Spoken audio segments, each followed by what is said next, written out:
ఎవరికైనా కోరుకున్న కోరికలు ఫాస్ట్‌గా నెరవేరితే చాలా హ్యాపీగా అనిపిస్తది. మీరేదో క్యాండిల్ విజువలైజేషన్ అంటున్నారు. ఏంటి దానికి దీనికి ఏంటి సంబంధం? అది ఎలా చేయాలి? అవునండి. క్యాండిల్ విజేషన్ చాలా పవర్‌ఫుల్ టెక్నిక్ అండి. క్యాండిల్ వెలిగించి దాన్ని చూస్తూ మన కోరుకున్న కోరికలు నిజం జేసుకోవచ్చు. కానీ దానికంటే ముందుగా విశ్వం విజయ్ అకాడమీ నుంచి గ్రేటెస్ట్ రిజల్ట్స్ వస్తున్నాయి మేడం. అందులో ఒక రిజల్ట్స్ మనం చూద్దామా? Yes. Thank you so much.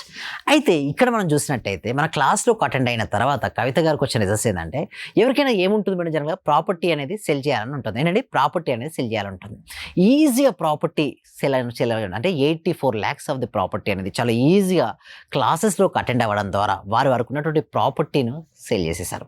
చాలా హ్యాపీ అండి. ఇలాంటి రిజల్ట్స్ మీరు చూసినట్టయితే ఎన్నెన్నో వచ్చాయి మా అకాడమీ నుంచి. ఇక్కడ మీరు చూసినట్టయితే చాలా పెద్ద లెంతీ వర్డ్.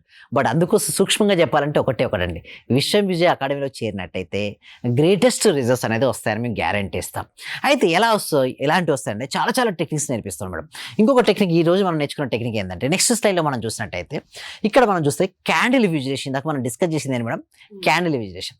దీన్ని తెలుగులో దీప ధ్యానం పద్ధతి కూడా అంటారు.